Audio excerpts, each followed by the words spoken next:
Vulgar ही बोलते हो आप लोग, आपसे ही हम लोग सीखे हैं। और कई बार वो अपने कपड़े उतार के भी आपको शर्मिंदा कर देते हैं। ते मानस, मेरे बारे में नहीं बोलना बेटा।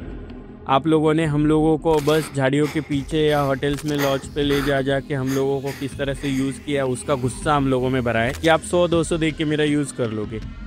तो हम क्यों इतने सारे किन्नरों को रोड पे भीख मांगते हुए, ताली बजाते हुए देखते हैं, जब उनके पास इतनी शक्ति है तो अपनी खुद का उद्धार क्यों नहीं कर पा रहे हो? कुछ लोग हैं जो नहीं मानते कि नहीं किन्नर ये किन्नर वो, तो उनको सेक्स टॉयज की तरह यूज भी किया जाए और वो पवित्रता भंग होती रही और हम लोगों को आप लोगों की वजह से भीख मांगना मजबूरी में करना पड़ा।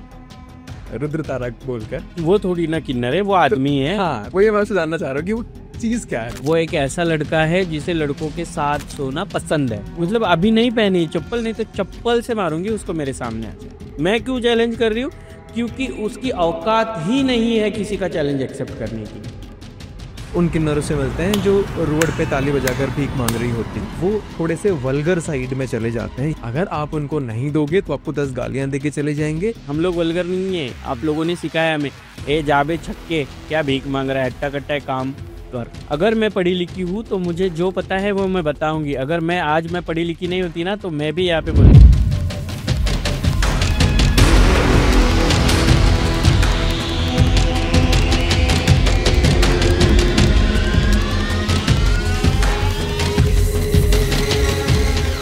दोस्तों, आज का पॉडकास्ट बहुत ज़्यादा स्पेशल होने वाला है। मैं नॉर्मली इंट्रोडक्शन नहीं देता हूँ, सीधा पॉडकास्ट से शुरू करता हूँ, लेकिन आज इंट्रो देना ज़रूरी है।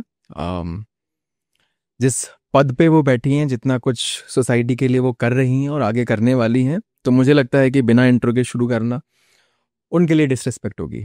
और उनके इंट्रो में ही मैं अपने आप को इतना अज्ञानी और इलिटरेट समझता हूँ कि उनके इंट्रो के लिए जो शब्द इस्तेमाल करने हैं वो मेरे जुबान में ही नहीं फंस रहे हैं। सो मैं थोड़ा सा सहारा लूंगा, देख कर बोलूंगा, प्लीज एक्सक्यूज। आज हमारे साथ हैं श्री श्री 1008 महामंडलेश्वर डॉक्टर स्वामी शिवलक्ष्मी नंदगिरी जी। कैसे आए साहब आप? जय श्री महाकाल, ओम नमो नारायण, हर हर महादेव। मैं बहुत अच्छी तरह से हूँ, बाबा महाकाल की कृपा है। और आप सभी भी सब लोग अच्छे होंगे क्योंकि आपके चेहरे की स्माइल बता रही है कि आज कुछ इंटरेस्टिंग होने वाला है। जरूर, क्योंकि मैंने आपके जितने थोड़े बहुत पॉडकास्ट देखे हैं, वहाँ पे बहुत इंटेलेक्चुअल बातें होती हैं और मेरे यहाँ पे इंटेलेक्चुअल बातें नहीं होती हैं जी। मेरे यहाँ खुलकर बातें होती हैं, जो एक कॉमन, एक आम आदमी के दिमाग में सवाल होते हैं वो। और क्योंकि मेरा ना साइंस बैकग्राउंड है, मैंने साइंस लिया था, फिर मैंने फॉरेंसिक साइंस भी करी है, science forensic scientist as well. बाद में फिटनेस कोचिंग है, पॉडकास्ट, बहुत कुछ है।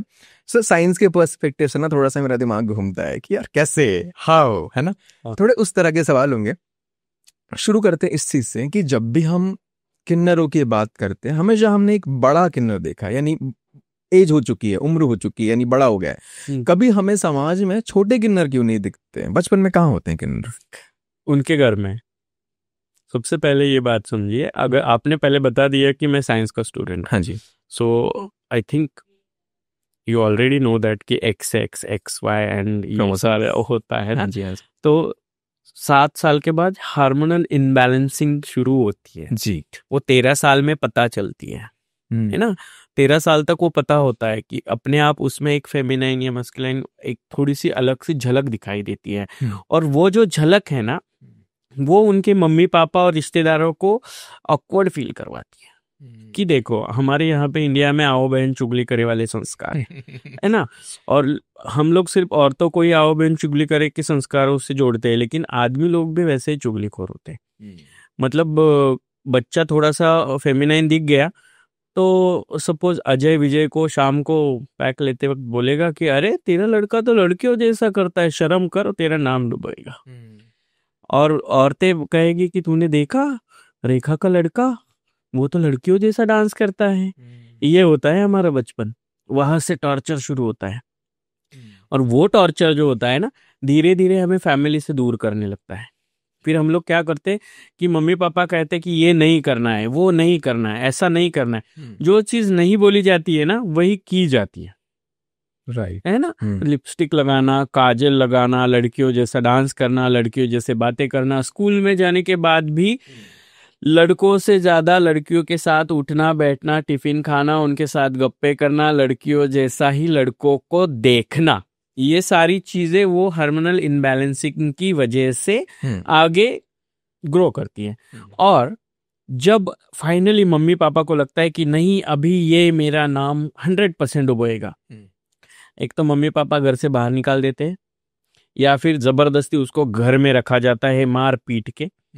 फिर आगे चल के उसको बहुत सारे प्रॉब्लम्स होते हैं और फिर कुछ मम्मी पापा एक्सेप्ट भी करते हैं, अभी भी करने लगे हैं।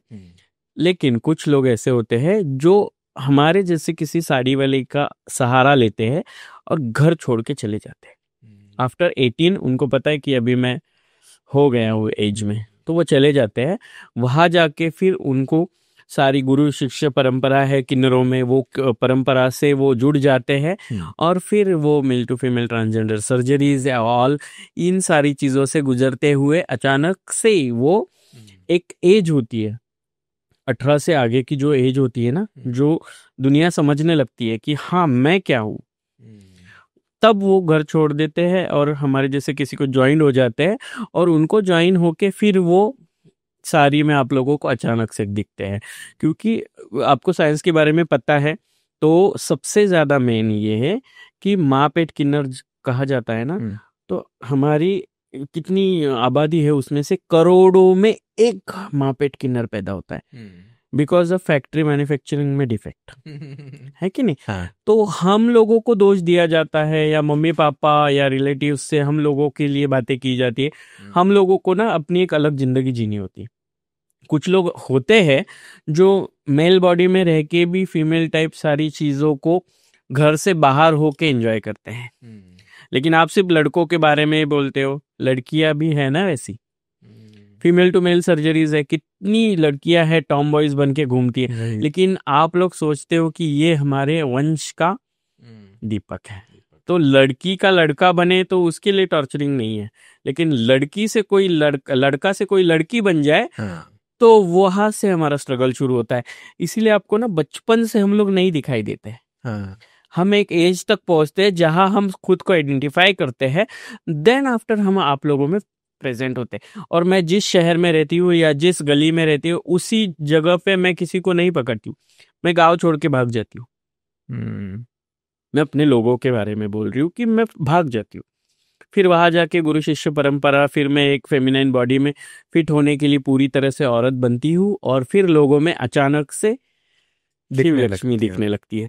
ये वाली बात होती है। इसलिए बचपन से नहीं दिखते। लेकिन जो माँ पेट किन्नर जो करोड़ों में एक पैदा होते हैं या फिर जिनको थोड़ी बहुत प्रॉब्लम्स होती है मेडिकली, वो बच्चे छोड़ देते हैं या फिर हमारे दरवाजे में लाके रख देते हैं, तो फिर हम लोग उन्हें एक्सेप्ट कर लेते हैं और वहां से आप लोगों को एक प्रिपेयर्ड किन्नर आपके सामने डायरेक्टली प्रेजेंट होता है। तो बचपन से मतलब जितने भी किन्नर हैं ऑलमोस्ट सभी के बचपन बड़ा उनका स्ट्रगल का ही होता हो, क्योंकि वो लड़ रहे होते हैं खुद से, फैमिली से, सोसाइटी से। यस, सबका।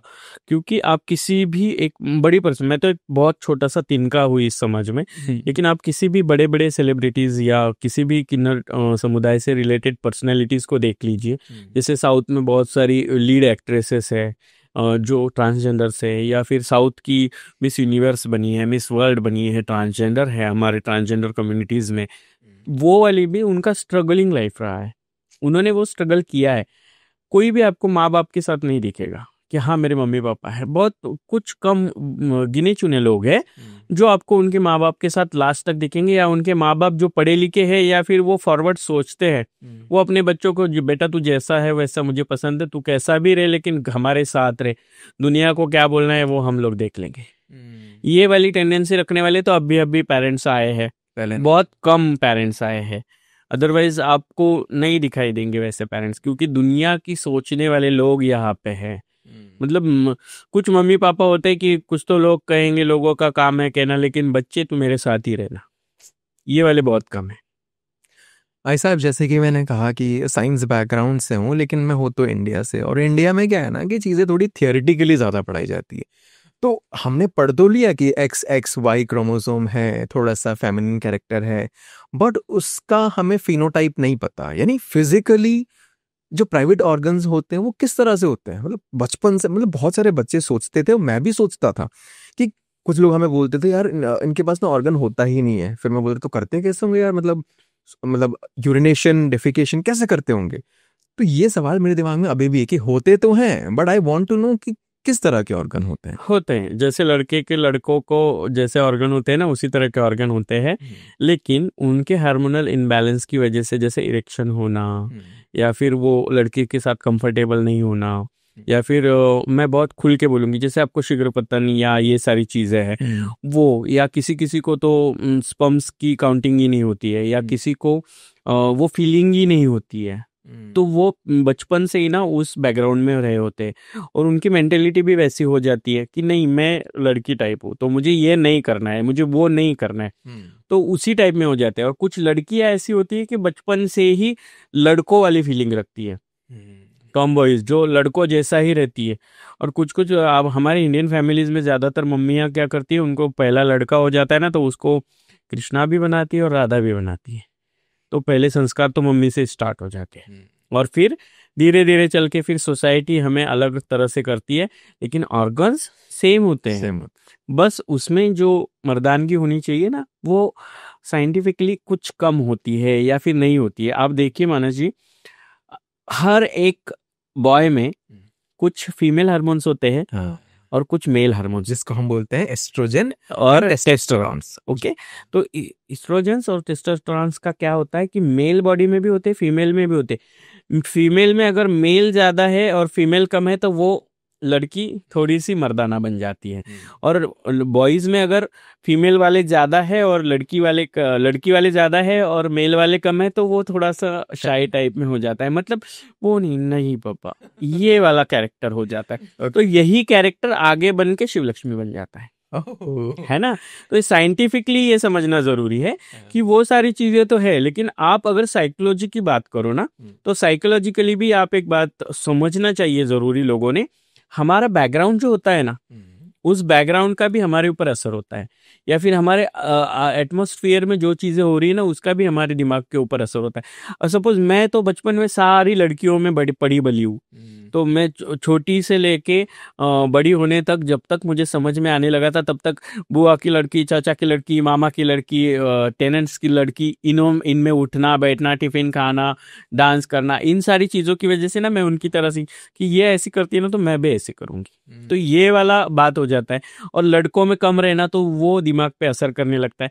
और कुछ लड़कियां ऐसी होती है जो टॉम बॉयज हम उनको कहते हैं, वो लड़कों में ही रहना स्टार्ट कर देती है कि वो बचपन से, उसकी मम्मी बहुत प्राउडली कहती वो तो बचपन से ही लड़कों में रहती है, हम लोग लड़कियों में रहे तो गलत है, तो छक्का गुड़ मामू बन जाते हैं और लड़कियां नहीं बन जाती है। ये बात मुझे बहुत मतलब हर्ट करती है कि वो ये ऐसा क्यों करते हैं। लेस्बियंस है, गेज है, बाइसेक्सुअल्स है, ये सारी चीजें तो सब साइंस से सिखा रहे हैं, लेकिन उसको समझ नहीं रहे हैं।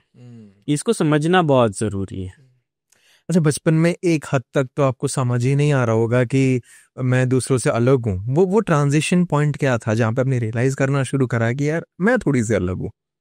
तो सबसे पहले मुझे, जब मैं डांस सीखना शुरू किया था, भरतनाट्यम, कथक, मेरी मम्मी ने बचपन से ही ये चीज शायद देख ली होंगी मुझ में कि मैं थोड़ा सा अलग थी, या सभी लोगों की मम्मियां देखती है।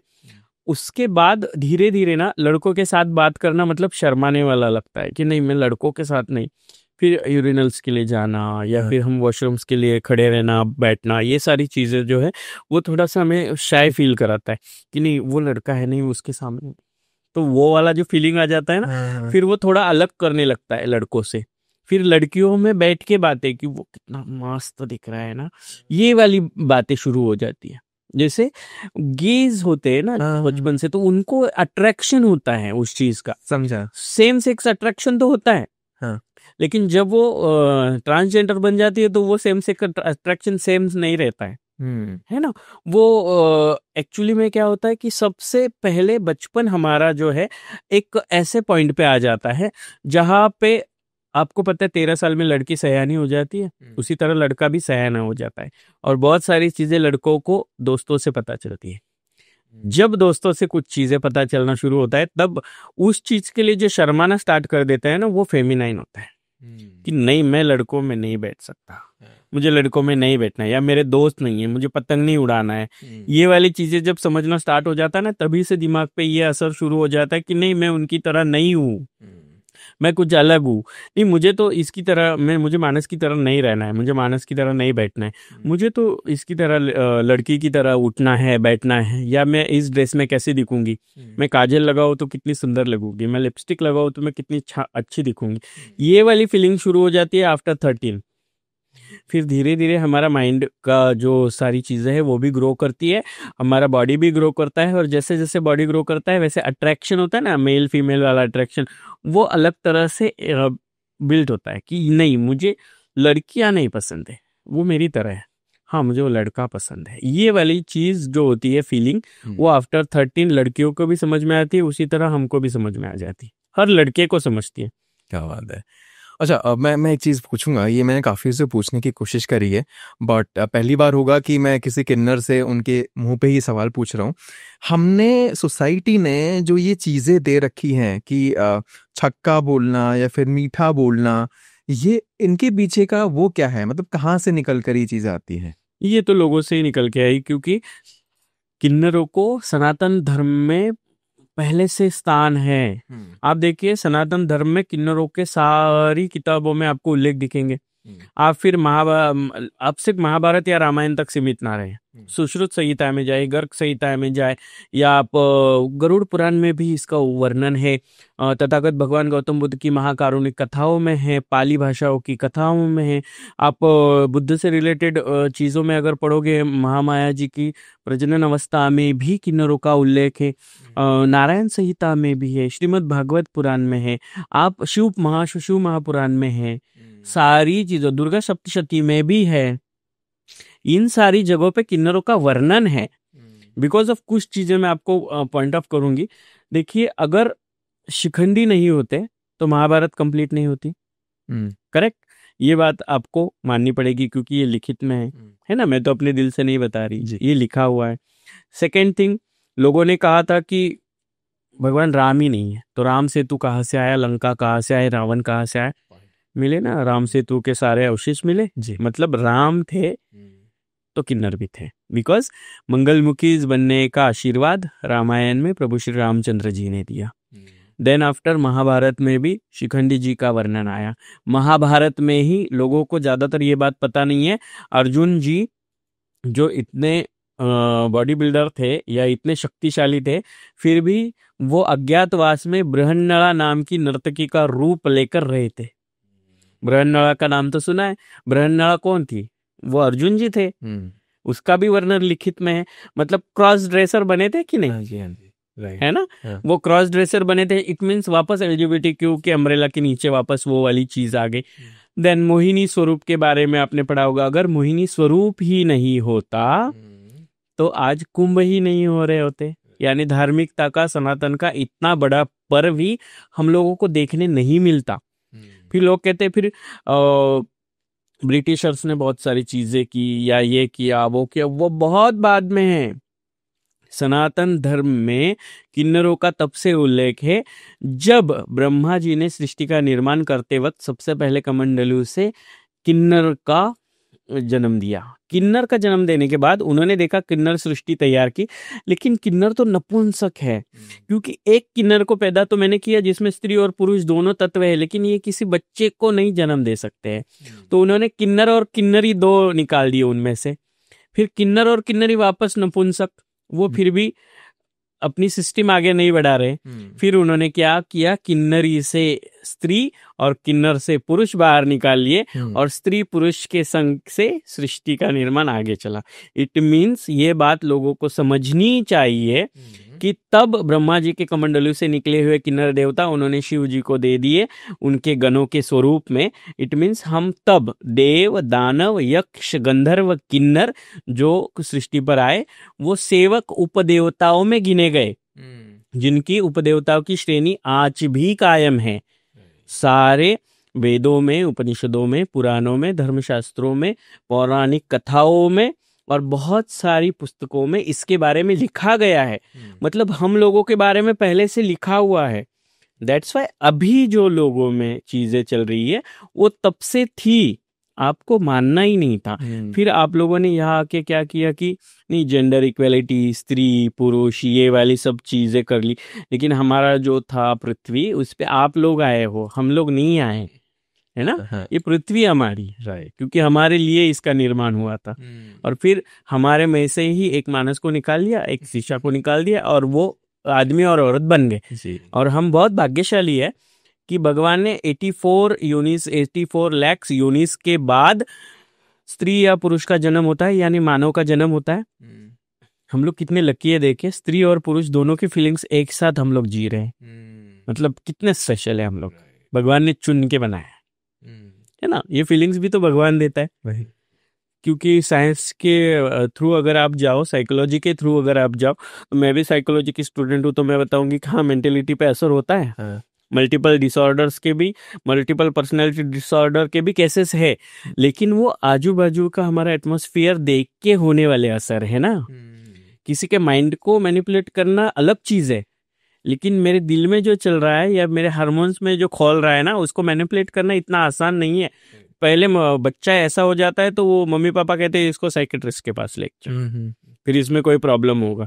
फिर वो देखते हैं कि कोई डॉक्टर इसको ठीक कर सकता है क्या, फिर इसका इरेक्शन नहीं हो रहा, फिर वापस सेक्स स्पेशलिस्ट के पास लेके जाया जाता है। तंग तो तभी से शुरू हो जाता है, लेकिन सनातन से हमारा अस्तित्व है, उसको मान्य नहीं किया जाता। अच्छा, ये भी बोलते हैं ना कि किन्नर उनके दुआ और बद्दुआ में बड़ी शक्ति होती है ना। जब ये चीज इतना सच है, तो हम क्यों इतने सारे किन्नरों को रोड पे भीख मांगते हुए, ताली बजाते हुए देखते हैं? जब उनके पास इतनी शक्ति है, तो अपनी खुद का उद्धार क्यों नहीं कर पा रहे हैं वो? हाँ, तो सबसे पहले ये बात समझना जरूरी है कि भगवान श्री रामचंद्र जी ने उनको मंगलमुखी कहा था कि आप मंगलमुखी बन जाओगे, है ना। फिर उसके बाद हमारी वाणी पे सरस्वती जी का, लक्ष्मी जी का वास है, ऐसा उन्होंने वरदान दिया था। तो आगे चल के ये बात क्या होती रही कि तब पवित्रता की, अब नहीं रही। सेक्स वर्ष में चले गए लोग, तो हमें सेक्स टॉयज समझते हैं, वो उसमें चले गए। मतलब वो पवित्रता कब थी? जब सनातन में हम भगवान के पास थे, हम उपदेवताओं में थे और हम वो कार्य कर रहे थे। लेकिन जैसे जैसे आक्रांताओं के बाद, जैसे जैसे सनातन संस्कृति से हम लोगों को दूर किया गया, फिर हमको हरम में रखा गया, फिर उसके बाद ब्रिटिशर्स ने हमें बहिष्कृत कर दिया, तो हम लोगों का जो पवित्र था ना, वो बिगड़ता चला गया, क्योंकि लोग हमें उस तरह से यूज करने लग गए छोटे कामों के लिए और उनकी भूख मिटाने के लिए। फिर आगे चलते चलते धीरे धीरे ना ये पवित्रता जो है वो भंग होती रही है, और इसीलिए आज तक पहुंचते वक्त लोगों ने हमको बहिष्कृत समाज में रखा। इसलिए पढ़ाई नहीं हुई, शास्त्रों का ज्ञान नहीं ले सके, और उनको मजबूरी में ये सारी चीजें करनी पड़ रही हैं। अगर भीख मांगना इसे आप कहते हो, तो मैं इसे हमारी परंपरा समझती हूँ, बिकॉज बहुत सारी पुस्तकों में उल्लेख भी है इस चीजों का। प्रभु श्री रामचंद्र जी के जन्म के वक्त भी राजा दशरथ जी से हमारे पूर्वजों ने बधाई ली थी।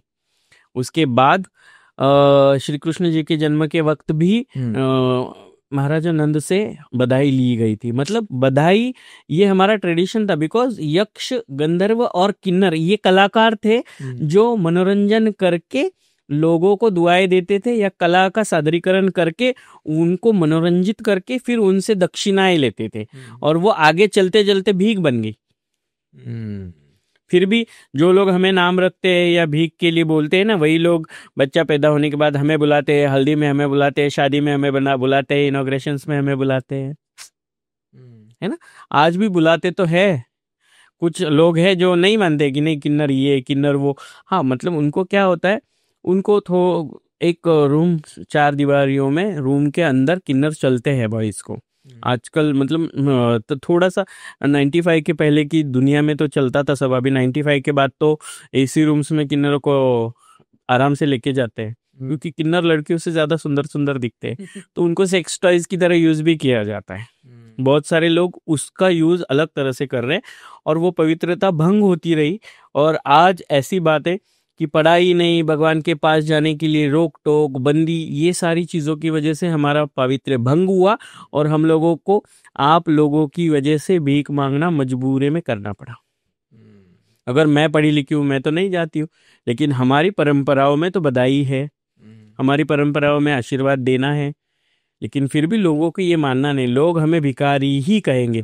लेकिन आप देखिए ज्यादातर मंदिरों में जाइए, मैं अभी मथुरा जी जाके आई हूँ, बरसाना जी जाके आई हूँ, वहां पे हट्टे कट्टे आदमी और औरत भीख मांगते हैं।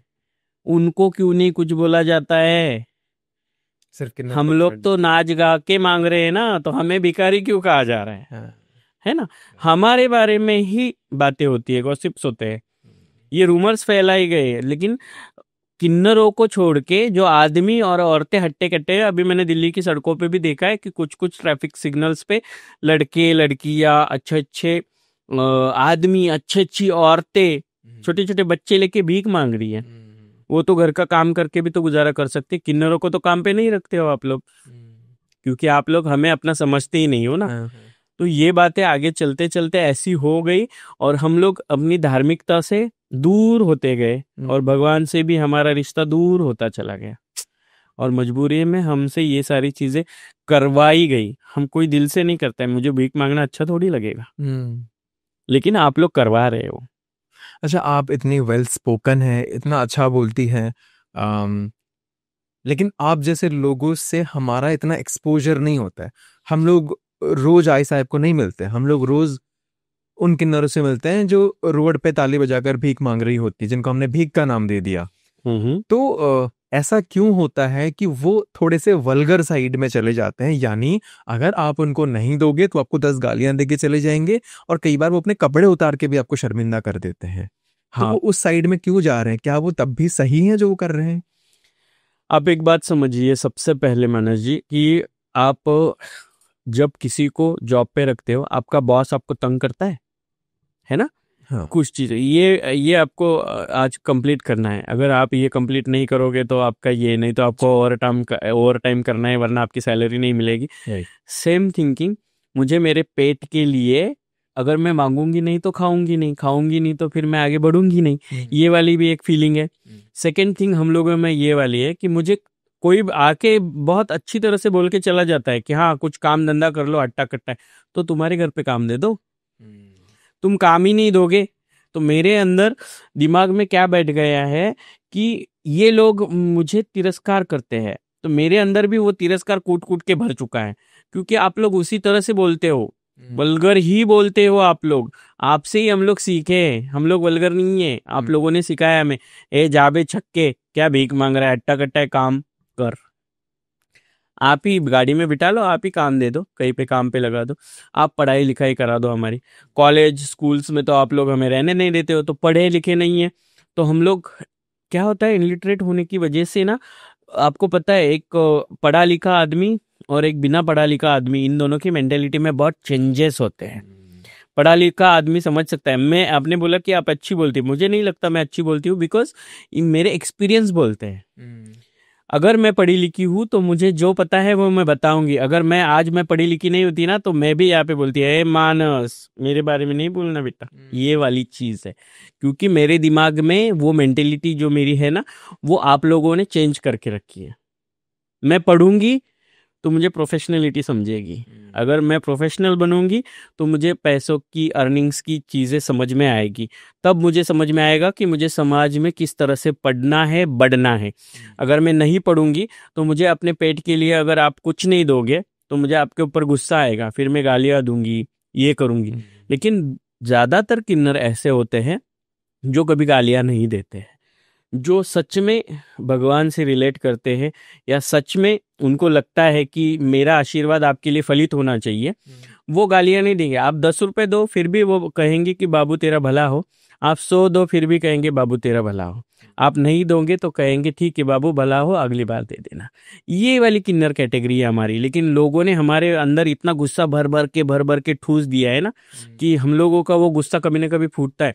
आप कोई भी आदमी, हमारे गुस्से के बारे में बात होती है, लेकिन अभी मैं बैठ के अगर आपको कुछ 2-4 पर्सनल चीजों के बारे में गंदा गंदा बोल दूंगी ना, तो आप मेरे ऊपर गुस्सा हो जाओगे। सेम थिंग मेरे साथ नहीं हो सकती है। जैसे औरत और आदमी, इन दोनों में भी गुस्सा है, कुछ लिमिट के बाद वो गुस्सा बाहर फूटता है, उसी तरह हमें भी तो फूटेगा ना। और हार्मोनल इनबैलेंसिंग जो होती है वो आपको चिड़चिड़ा बना देती है। देखिए आप लेडी जब मंथली हाँ, मंथली सर्कुलेशंस के वक्त उनकी जो हार्मोनल इनबैलेंस होते हैं ना, तो एक चिड़चिड़ापन, एक गुस्सा, एक तिरस्कार, उनमें अलग तरह से फीलिंग्स होती है, सेम ना।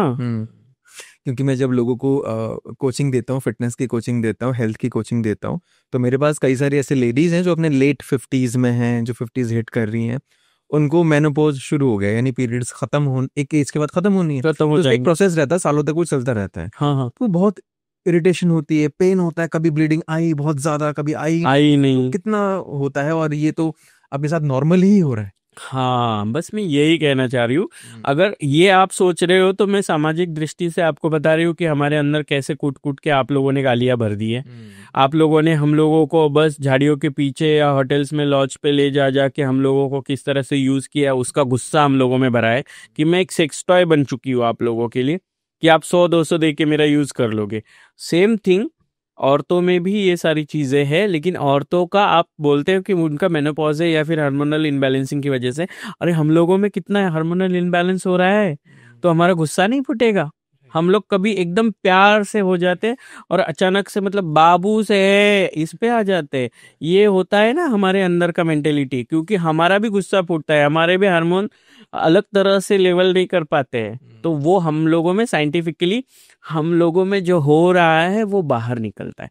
कि आज अगर मुझे मानव ने इतने पैसे नहीं दिए हैं, तो मुझे शाम को ये नहीं ला सकती हूँ, मेरा मेकअप खत्म हो चुका है, मेरी साड़ी नहीं है, मैं कैसे तैयार होऊंगी, फिर मुझे यहाँ जाना है, फिर मुझे वहां जाना है, फिर मुझे गुरु को भी कुछ देना पड़ेगा, या फिर मैं कैसे घूमूंगी, कैसे फिरूंगी, कैसे रहूंगी, भाड़ा कैसे दूंगी।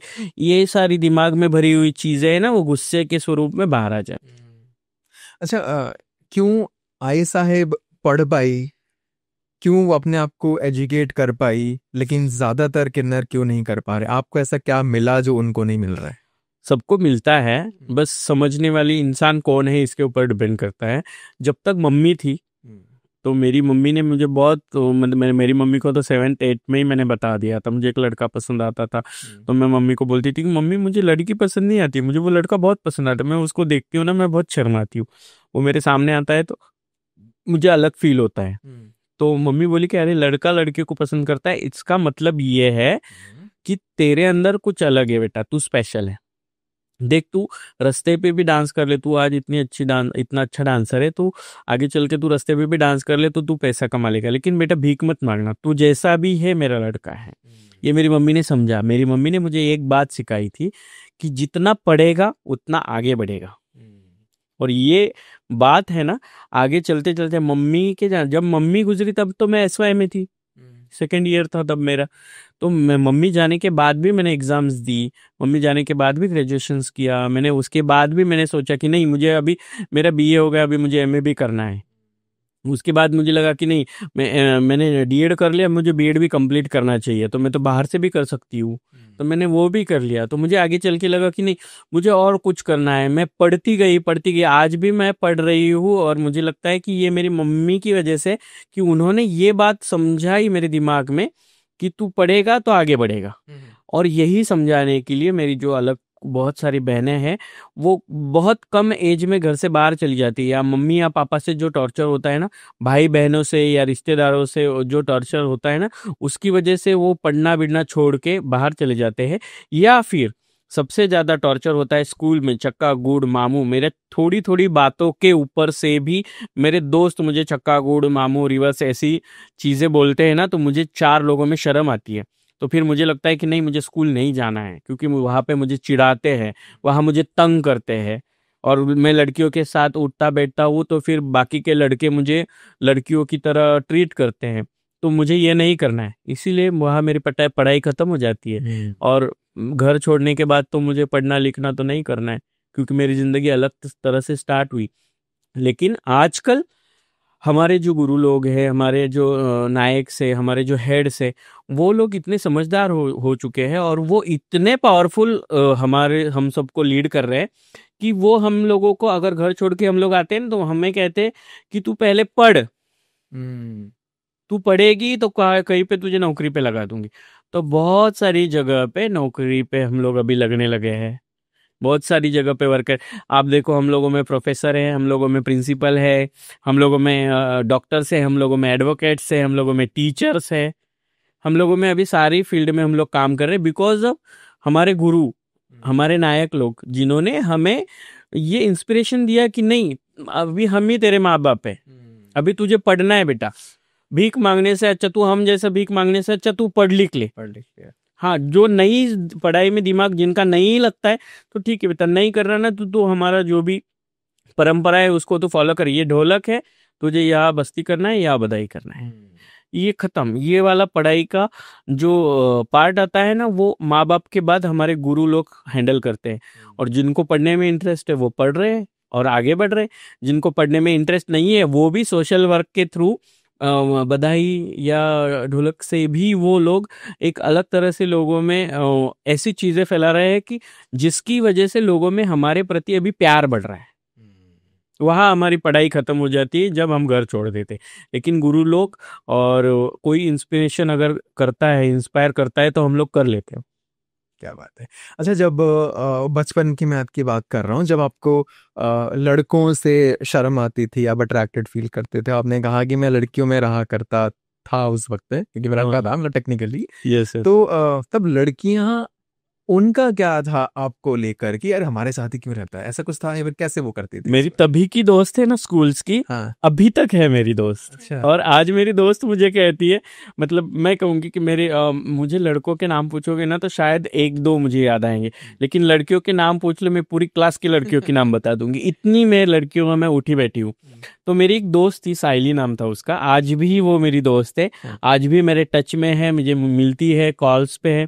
एक अनीता नाम से है, प्रश्ना नाम से है, ग्रेस नाम से लड़की है। ये सारी लड़कियां जो ना, तब मैं जब डांस करती थी ना तो लड़कियों में उठती बैठती थी तो उन्हें समझता था कि ये थोड़ा लड़की जैसा है, तो वो समझ पाती थी।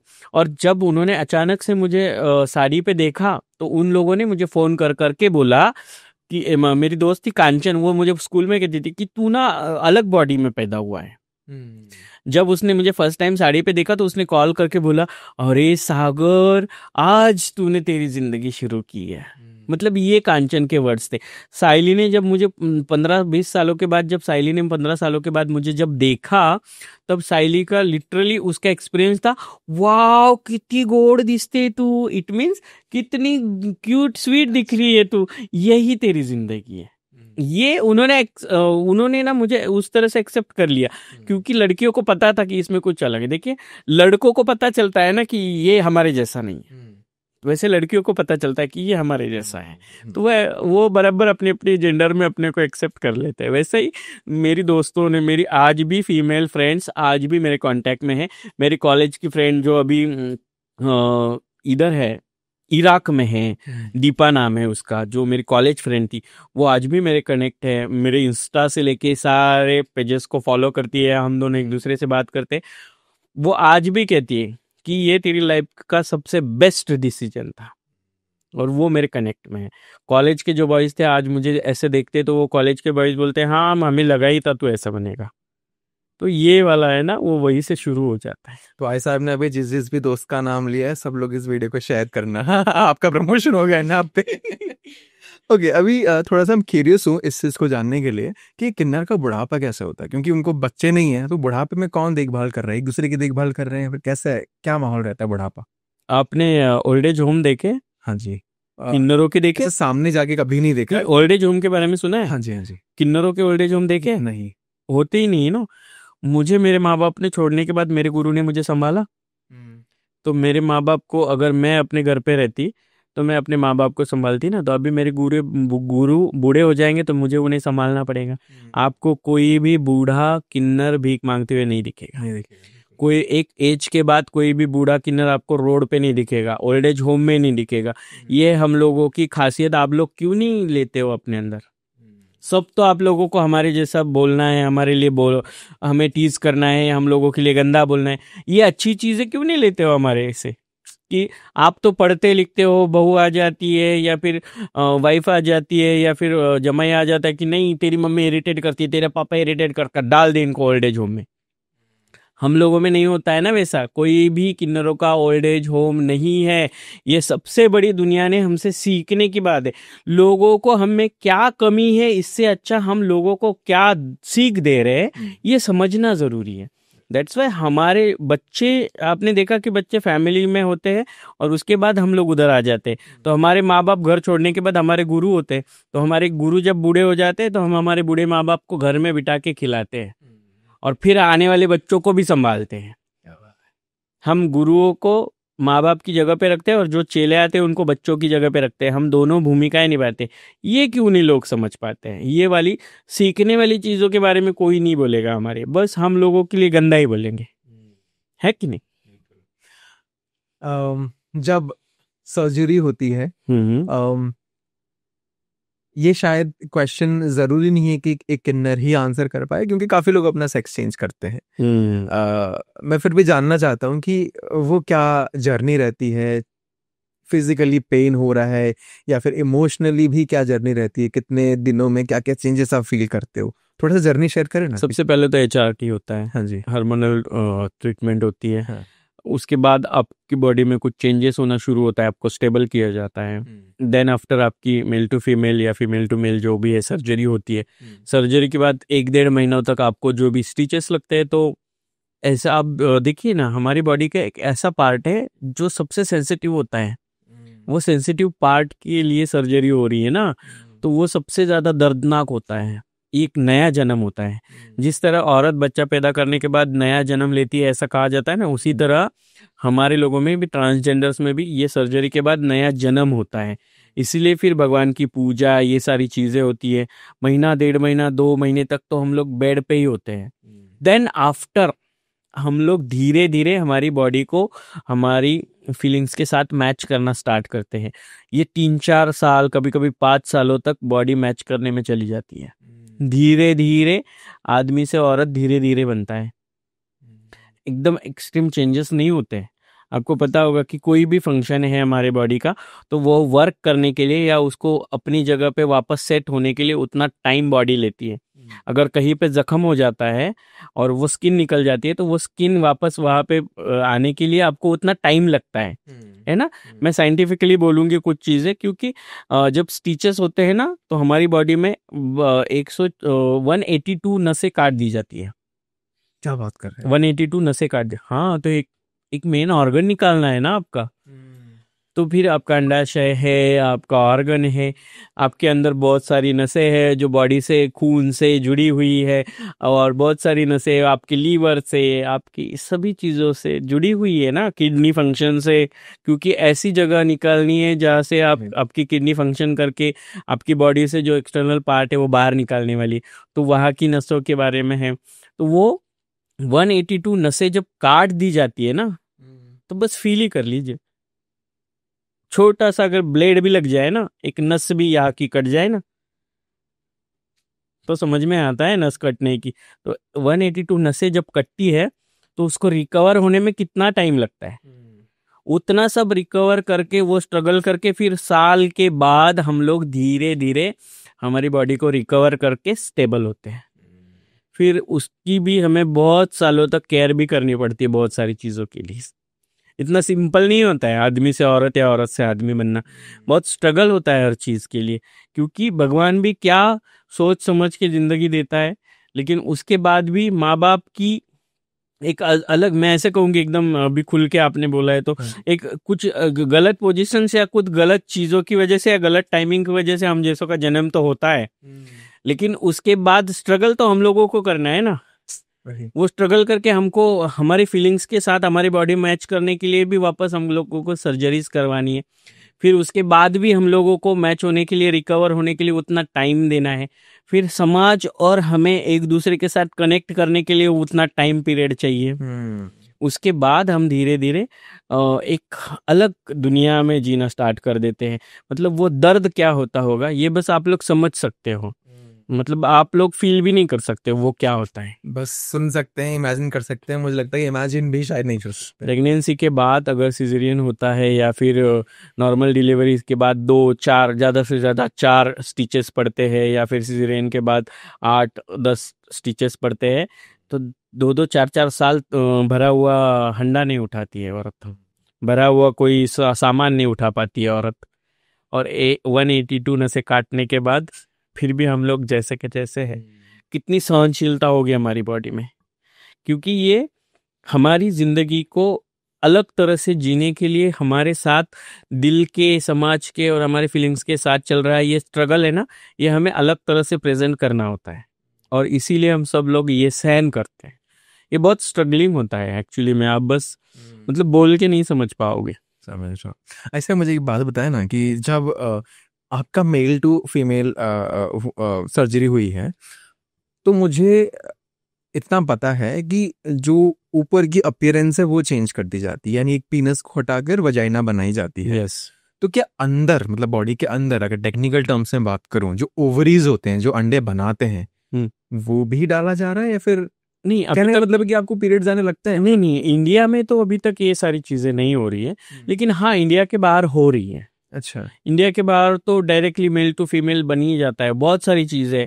मतलब ये जहाँ पे गर्भ धारणा की जाती है वो वाली चीज भी ट्रांसप्लांट, हार्ट ट्रांसप्लांट हो रहा है। ये तो बहुत छोटी चीज हो गई उसके बारे में, लेकिन अगर ओवरीज नहीं होते तो बहुत सारी चीजें, मतलब गंदा खून तो अभी ना मुझे मेनली मुझे ऑर्गन होने की वजह से ना मेनली मैं कुछ रिलीज कर पा रही हूँ, ना मैं फीमेल की तरह ओवरीज की वजह से ना मैं अपने अंदर का गंदा खून रिलीज कर पा रही हूँ।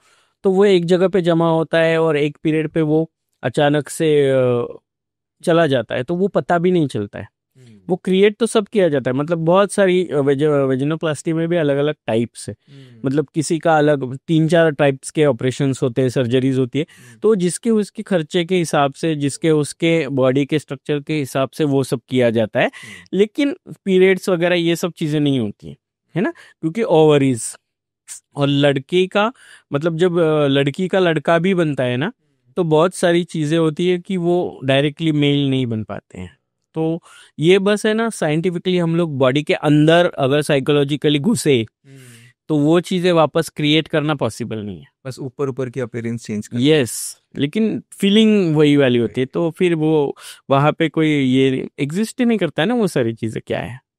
अच्छा, हम इतनी डीप बातें कर रहे हैं और मुझे बहुत अच्छा लग रहा है कि कोई खुल के बात कर रहा है, क्योंकि मैंने ट्यूशन भी पढ़ाए हैं और मैं खुलकर बात करता था, बच्चे इतने खुश होते थे कि भैया जिस तरह से आप समझा देते हो ना, स्कूल में ना टीचर अवॉइड करते हैं टॉपिक्स, हमें कुछ समझ ही नहीं आता है। तो मुझे मजा आ रहा है कि कई चीजें जो मेरे दिमाग में थी वो किसी ने बताया ही नहीं और लोग शर्माते थे, अभी आज क्लियर हो रही है। इससे जुड़े ना मैं एक और सवाल पूछूंगा ऑर्गेज्म को लेकर। एक किन्नर किस तरह से ऑर्गेज्म अचीव करता है या फिर करती है? जिस तरह से एक लड़की या लड़का सेम होता है? हाँ, मतलब अगर मैं किसी लड़के के साथ हक करती हूँ तो मेरे अंदर वो लड़का है तो बॉयफ्रेंड वाला फीलिंग, और मेरे अंदर गर्लफ्रेंड वाला फीलिंग ना सेम थिंग है ना यार। फीलिंग पे डिपेंड करता है ना सारी चीजें, तो फीलिंग तो सेम ही हो गई ना। फीलिंग डिपेंड करती है, आपका मूड डिपेंड करता है। अभी मतलब मैं, ठीक है मैं साइकोलॉजी वाली हूँ इसलिए मैं उतना अंदर नहीं घुसना चाहूंगी, लेकिन ये सारे टॉपिक्स ना खुल के बोलने चाहिए। नहीं होता है इंडिया में। थोड़ा सा आप फॉरेन कंट्रीज में जाइए और बच्चा 14-15 साल का हो जाता है, वो माँ बाप उसको अपना अपना कमाने के लिए घर से बाहर निकाल देते हैं। यहाँ पे 14-15 साल का हो जाता है तो नहीं मेरा बाबू ऐसा नहीं करता है, नहीं मेरा बच्चा ऐसा नहीं है, ये वाला मम्मियों का है ना, ये वाला बच्चों को बिगाड़ रहा है। अभी सिखाना चाहिए। अगर ये पहले से सिखाते ना, सनातन में तो कामसूत्रा था ना, तब से कामसूत्रा इसके बारे में पढ़ाया जा रहा है, तभी से यौन संबंधों के बारे में कहा जा रहा है। तो हमारे शास्त्रों के कई स्थल, वक्ष स्थल के बारे में कहा गया है, सभी जगहों के बारे में लिखा गया है ना। कामसूत्रा इतना फेमस है कि फॉरेन कंट्रीज यहाँ से वहां लेके जा रही है पढ़ के। हमारे इंडिया में ये संस्कृति की वजह से, संस्कारों की वजह से छुप छुप के चल रहा है, लेकिन इसकी वजह से बच्चों के साथ जो हो रहा है ना, उनकी मेंटेलिटी के साथ जो हो रहा है ना, वो गलत हो रहा है। इसी वजह से रेप्स, इसी वजह से उनके ऊपर हैरेसमेंट होना, इसी वजह से गे लोगों के साथ बलात्कार होना, ये सारी चीजें, किन्नरों के साथ बलात्कार होना या उनको हैरेसमेंट करना, बुलिंग करना, ये सारी चीजें हो रही है क्योंकि सेक्स एजुकेशन उतना जरूरी है। अगर वो तब से हो जाता ना, हमारे टाइम तो नहीं था वो, लेकिन अभी बच्चों को गुड टच बैड टच ये सिखाना पड़ता है कि ये गुड टच है, यहाँ पे नहीं हाथ लगाओ, ये अभी सिखाना पड़ रहा है। अगर तभी से सिखाते ना तो बहुत सारी चीजें शायद बदल जाती। अच्छा, कितने किन्नर को अपना जीवन साथी या फिर शादी कर पाते हैं, फिर कोई मेल पार्टनर मिल जाता है? नहीं, समाज तो नहीं एक्सेप्ट करता है ना। सबसे पहले तो समाज, मैंने बोला आओ बहन चुगली करे और आओ अजय विजय बैठ के बातें करते हैं, ये वाला सीन है ना सभी। एक्सेप्ट तो बहुत लोग करना चाह रहे हैं, अभी तो जेनजी वाले तो बहुत एक्सेप्ट करते हैं हम लोगों को, बहुत सारी शादियां हो रही है ना। लेकिन फिर भी इन सभी लोगों को चुपके से मैं गर्लफ्रेंड चल जाऊंगी, चुपके से मैं रिलेशनशिप में चल जाऊंगी, पब्लिकली नहीं चलूंगी, सोशली नहीं चाहिए। क्योंकि समाज का डर, जिस दिन ये समाज का डर खत्म हो जाएगा ना बाबू, लड़कियों से ज्यादा किन्नर अच्छे से संसार करते हुए दिखेंगे आपको। क्योंकि जो चीज हमें नहीं मिली होती है ना, वो होता है प्यार। और वो प्यार, हम औरतें बनते हैं औरत की तरह जीने के लिए। अगर औरत की तरह ये वाला भी अधिकार ठीक से मिल जाए ना हम लोगों को, तो हम हिंदू विवाह कायदा अंतर्गत देखिए आप कि अभी जो फीमेल बॉडी में जो कन्वर्ट हुई है उनको भी शादी के अधिकार है, ट्रांसजेंडर्स को। तो वो लड़की बनी है तो उसको लड़के के साथ शादी करने का अधिकार तो है ना, है ना। तो ये वाली बातें आगे चल के होगी, लेकिन समाज जब तब तक एक्सेप्ट नहीं करेगा। अभी तो जेंजी लड़के हमारे साथ दोस्ती भी करते हैं, फ्लर्ट भी करते हैं, सेक्स भी करते हैं और हमारे साथ घूमते भी है, पब्स में भी जाते हैं हमारे साथ, कहीं पे भी जाना उनको, वो कहते हैं अरे यार ये जेंडर क्या होता है ना। ये जेंजी लोग बोल रहे बिकॉज ऑफ उनका एजुकेशन सिस्टम थोड़ा हाई लेवल पे चला गया है। हमारे टाइम पे नहीं था ऐसा कुछ। हमारे टाइम पे फीमेल बॉडी के बारे में बोलते हैं। हाँ, जब मैं कॉलेज में थी ना, तो अभी मैं साइकोलॉजी की हूँ, तो लड़कियों का ऑर्गन्स के बारे में या लड़कियों की फीमेल बॉडीज के बारे में जब बात करनी होती है तो लड़कों को बाहर निकाल देते थे, या फिर लड़कों को अलग क्लास में और लड़कियों को अलग क्लास में बिठाते थे। लड़कियों को औरत पढ़ाती थी और लड़कों को मेल पढ़ाते थे। ये वाले थिंकिंग के समाज से हम लोग बिलोंग करते हैं ना। पता है मैंने कब रियलाइज करा कि सेक्स एजुकेशन कितना ज़रूरी है? जब मैं कॉलेज में था, शायद फर्स्ट या सेकेंड ईयर में, तब की जो मेरी गर्लफ्रेंड थी उसको मैंने बताया कि पीरियड्स के लिए एक अलग जगह होती है, यूरिनेशन की अलग जगह होती है। उसको लगता था सेम जगह होती है। अब वो इस वक्त होगी 22-23 साल की, बताओ, उसको पता ही नहीं। तो कितना ज्यादा ये इम्पोर्टेंट है समझाना। ये मम्मियों का और पापाओं का काम होता है। बहुत सारे लड़के होते हैं ना, आगे चल के बहुत सारी चीजों के लिए परफॉर्म नहीं कर पाते, या लड़कियां थोड़ा सा डर के ये सारी चीजें हो जाती है। तो ये ना मम्मी और पापा का काम होता है अपने लड़के को या अपनी लड़की को ये सारी चीजें समझाना। और यही समाज में कमी की वजह से लड़का घर की बहन को तो कोई देखे नहीं चलेगा, लेकिन बाहर वाली को झुक झुक के देखेगा। ये वाली संस्कृति है ना, इसको बदलना जरूरी है। और मुझे लगता है कि कामशास्त्र, कामसूत्रास, ये हमारे सनातन में बहुत सारी चीजें लिखी हुई है ना यार। कामसूत्रास तो यहाँ से फॉरेनर्स पढ़ के वहां जाके ट्राई कर रहे हैं, यहाँ पे पीएचडीज कर रहे हैं कामसूत्रास पे, है ना। वो वाला ठीक है, उनको ये ओशो विशो वाले चीजों में उनको इंटरेस्ट है। हाँ। लेकिन ये बातें खुल के करने में उनको इंटरेस्ट नहीं है। और यही सोशल वर्क करना जरूरी है, इसीलिए तो डॉक्टरेट हुई है सोशल वर्क में मुझे, क्योंकि देखा है उन्होंने, मैं इतना बोल पाती हूँ बिकॉज ऑफ माई एजुकेशन। ये बोलना जरूरी है, ये लिखी लिखाई बात है, ये तो मेरे दिल से नहीं ना। ऑर्गेजम्स के बारे में बात करना, वेजिना के बारे में, पेनिस के बारे में बात करना, या फिर कामसूत्र, ये कोई मेरे दिल से लिखी हुई कोई संशोधन नहीं है ना। ये लिखी लिखाई बातें है, बस बताने वाला कोई सामने नहीं आ रहा है। राइट। अच्छा, हम फेक किन्नर को ऐसे देख के स्पॉट कर सकते हैं क्या कि यार हाँ, लड़का है और फालतू में किन्नर बन के? हाँ, कैसे पहचाने? अभी मैं आपके सामने बैठी हूँ, हाँ। औरत की तरह लग रही हूँ, अगर मैं बात नहीं करूंगी तो आप मुझे औरत समझोगे, हाँ। है ना। अगर मैं एक फेक किन्नर हूँ तो मैं दिखूंगा मर्दी, ओके, मैं मस्कुलिन बॉडी होगी, नसें, ये तो देखे ना औरत वाला। हाँ, ओके, ये वाला है ना, ये औरत वाला, समझ में पैर, ये पैरों से भी पता चल जाता है। मतलब क्या होता है, एक फेमिनाइन बॉडी रेडी हो जाती है ना आफ्टर सर्जरी। आपके अंदर जो हार्मोन्स चेंज हो जाते हैं ना एचआरटी के बाद, सर्जरीज के बाद, तो वो एक फेमिनाइन बॉडी तैयार हो जाती है। एक फेस लुक, एक फेस कट जिसे कहते हैं, या एक बॉडी स्ट्रक्चर बन जाता है औरतों वाला। वैसे वो जो डुप्लीकेट होते हैं या फेक होते हैं ना, उनका नहीं होता है। आप असली दिल्ली में तो बहुत सुंदर सुंदर किन्नर है, आप देखोगे तो लड़की फेल है, ऐसे ऐसे किन्नर है। लेकिन कुछ जो होते हैं ना, जो अभी भी मतलब मर्दाना है, आवाज में है, मस्कुलर बॉडीज है, ऐसे वाले भी होते हैं। वो सर्जरीज नहीं होती है, या फिर वो फेक होते हैं, या फिर हम लोगों को बदनाम करने के लिए वो वैसा क्रॉस ड्रेसिंग करके वो अपना धंधा चला रहे हैं। अच्छा, जब हम फेक किन्नर के बारे में बात कर रहे हैं, पॉडकास्ट के शुरू में कहा था कि मैं इस पद पे हूँ और ये मेरा हक और मेरी जिम्मेदारी बनती है कि मैं ऊपर से किसी को भी पॉइंट करके कुछ भी बोल सकती हूँ। हाँ हाँ, जब हम फेक किन्नर की बात कर रहे हैं उससे ना मेरे दिमाग में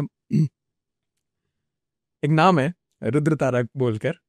वो थोड़ी ना किन्नर है, वो आदमी है। हाँ, तो मैं चाहता हूँ वही मैं आपसे जानना चाह रहा हूँ कि वो चीज क्या है, वो मतलब क्या भला है वो गे है, समलैंगिक। वो एक ऐसा लड़का है जिसे लड़कों के साथ ही रहना, लड़कों के साथ सोना पसंद है। वो गे लड़का है। हाँ, वो गे है ना। वो गे है, मतलब उसको सेम सेक्स का अट्रैक्शन है, और वो गे है, और उस चीज को अलग तरह से छुपाने के लिए क्रॉस ड्रेसिंग करना या फिर खुद में कुछ अलग तरह के। 2 साल में तांत्रिक बन गया। मतलब अभी नहीं पहनी चप्पल, नहीं तो चप्पल से मारूंगी उसको, मेरे सामने आ जाए तो। अरे फेक कुछ चीजों, हिंदू सनातन धर्म का पाखंड बना के रखा है इन लोगों ने। मतलब ऐसे लोगों का तो मैं बहुत बार बोलती हूँ, मुझे मेरा कभी भी उसको चैलेंज है। मैं क्यों चैलेंज कर रही हूँ? क्योंकि उसकी औकात ही नहीं है किसी का चैलेंज एक्सेप्ट करने की। वो सामने आके 4 चीजें बता दे, पहले खुद कन्वर्ट तो हो जाए ना यार, फिर वो खुद को आदि शक्ति शिव शक्ति बोले। एक लड़के में फेमिनाइन और मस्कुलाइन दोनों भी चेंजेस होते हैं, ये मैंने अभी खुल के बता दिया आपको। वो किन्नर ही नहीं है तो फेक या ओरिजिनल की बात ही नहीं थी। वो एक लड़का है जिसको सेम सेक्स अट्रैक्शन है, और उसी चीज को छुपाने के लिए वो माता का सहारा लेते हुए हमारे हिंदू सनातन धर्म को बदनाम कर रहा है, बर्बाद कर रहा है। और फेकू चंद नाम से उसका नाम होना चाहिए, ये रुद्र सारा नाम ही नहीं होना चाहिए उसका। वो खुद को रुद्र और तारा ये बड़े बड़े नाम लगा के, भगवानों के नाम लगा के खुद को कुछ समझने लगा है ना, तो उसकी समझ एक दिन बराबर, मतलब ऐसा होता है ना, सच्चाई बाहर आने के लिए ज्यादा टाइम नहीं लगता है। सही बात। वो आती है, धीरे से आती है। उसकी काठी में आवाज नहीं होती, लेकिन ऐसी जोर की पड़ेगी ना उसको कि वो समझ जाएगा, जिंदगी में सुधर जाएगा वो। और मैं उसको वापस कहूंगी कि बाबू समझ जा, सुधर जा, पतली गली से निकल जा, वरना शिव लक्ष्मी। ठीक है, मैं तो नहीं, मैं अपने पद की मर्यादा रखती हूँ क्योंकि you are nothing for me. लेकिन बहुत लोग हैं तेरे लिए स्टिंग ऑपरेशंस कर करके बैठे हैं। तू का एक ना एक दिन तेरी सच्चाई सामने आ ही जाएगी। बिल्कुल। अच्छा, जब हमने टॉपिक छेड़ा ही है थोड़ा सा, हम शायद तंत्र की तरफ बढ़ रहे हैं। मैंने आपके काफ़ी पॉडकास्ट थोड़े बहुत देखे हैं कि आप तंत्र और साधना के बारे में बात करते हैं। तो अभी तक जितने भी सवाल थे वो मेरे पर्सनल या फिर क्यूरियोसिटी वाले सवाल थे। अभी मैं थोड़ा सा पॉडकास्ट पॉइंट ऑफ व्यू से बात करना चाहता हूँ कि लोग क्या सुनना और जानना चाहते हैं, जिसके बारे में मुझे खास नॉलेज नहीं है। तो यहाँ पे मैं आपको काफ़ी ज़्यादा सवाल जवाब तो नहीं कर पाऊंगा, बट मैं चाहता हूँ कि जितना कुछ भी आप बता सकते हैं हमारी ऑडियंस के लिए और मेरे लिए, प्लीज़ बताएं। मैं बस एक मोटा मोटा टॉपिक बोलूंगा कि आपने क्या साधना करी और क्यों करी है, और उसके बारे में थोड़ा सा आप अपने आप ही फॉरवर्ड करें, ताकि मुझे कुछ खास पता नहीं है, अगर मुझे लगता है कि मुझे समझ नहीं आया तो आई विल आस्क यू कि क्या था। मैं एक साधक हूँ, एक स्टूडेंट हूँ। साधना सिद्धि ये सारी चीजें बताने वाली नहीं होती है। मैं क्या हूँ ये मुझे बताने की जरूरत नहीं है ना। मेरी बातों से लोगों को समझ में आ जाएगा। दश महाविद्याएं, 10 महाविद्याओं से अलग अलग तरह की साधनाएं हैं। अलग अलग साधनाओं के लिए अलग अलग मंत्र जाप है। अलग अलग मंत्रों को सिद्ध करके सिद्धियां प्राप्त की जा सकती है। लेकिन वो वाली जनरेशन अभी नहीं रही है। लेकिन उसको पढ़ पढ़ के, उसके मंत्रों का जाप करके कुछ मंत्र सिद्ध किए जा सकते हैं। लेकिन फिर भी आप तांत्रिक नहीं बनते हो। तांत्रिक कौन होता है? जिसे तंत्र, मंत्र और यंत्र, जैसे तंत्र क्या होता है? किसी चीज को करना। मंत्र क्या होता है? कि आपको उन दिए गए जो आपको सेंटेंस है उच्चारण नहीं करना, उसको सिद्ध करना, जाप करना, किसी चीज का जाप करके उस चीज को सिद्ध करना। और फिर जो यंत्र होता है, यंत्र कुछ आकृतियां होती है, वो बनाई जाती है। हर चीज के लिए अलग अलग आकृतियों का प्रमाण दिया गया है। हमारी किताबों में, पुराणों में इन सारी चीजों का वर्णन किया गया है। और ये सारी चीजों को एक साथ मिला के जो करता है ना, वो तांत्रिक होता है। तांत्रिक का मतलब त, त्र, य, तंत्र, यंत्र और मंत्र। इन तीनों चीजों को समझ के किस चीज के लिए क्या यूज करना चाहिए, ये समझने वाला इंसान तंत्र साधक होता है।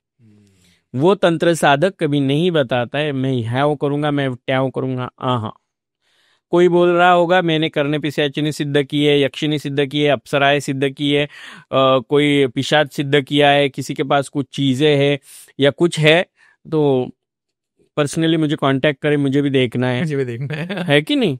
ये फेक चीज है। कोई तो आत्माएं बेच रहा है 51,000 में, मुझे भी 2-4 आत्माएं दला दो बाबा। बहुत तंग हो चुकी हूँ, मतलब बहुत सारी चीजों के लिए, कि वो 2-4 आत्माएं मुझे भी दे दो, है ना, ऑनलाइन पेमेंट कर दूंगी, ऑनलाइन भेज दो मुझे। ये वाली चीजें फेक है, और ये फेक चीजों पे लोग विश्वास कर रहे हैं। तंत्र साधना है बिकॉज ये लिखित है, तंत्र से रिलेटेड मंत्र जाप है क्योंकि ये लिखित है। शाम ऋषि थे, शाम ऋषियों ने मंत्र लिखे। तंत्र साधनाओं के सारे धीरे धीरे इन्वेंशंस आगे चलते आए, है ना।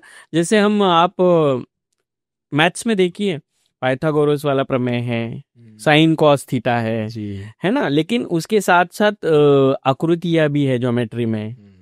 अगर सिर्फ मैथ्स करोगे और ज्योमेट्री नहीं करोगे तो आप पास नहीं होगे।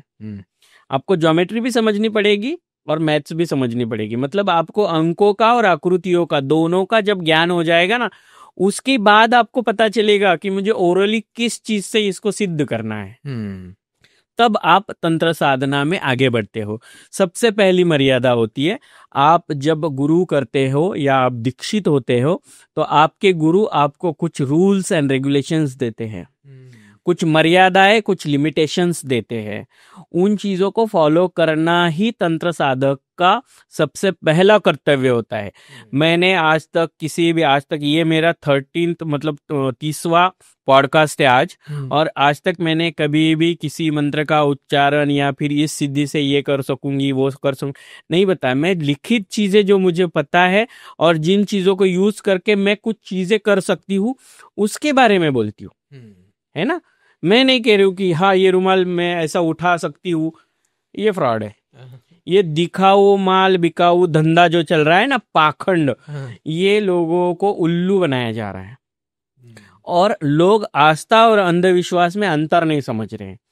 इसीलिए किसी भी 20-22 साल के लड़के में हनुमान जी आ रहे हैं। हाँ, यही वो जो जिसके बारे में बोला था, वो आदमी औरत वाला, कौन वो, रुद्रता। हाँ, वो बोल रहा है कि मैंने कई पिशाचिनियां सिद्ध करके मेरे पास रखी है, कई यक्षिनी, कई किन्नरी, बहुत सारे। और उसने ये एक पॉडकास्ट में उसने ये बात कही है, अलग अलग तरीके से, अलग अलग पॉडकास्ट में।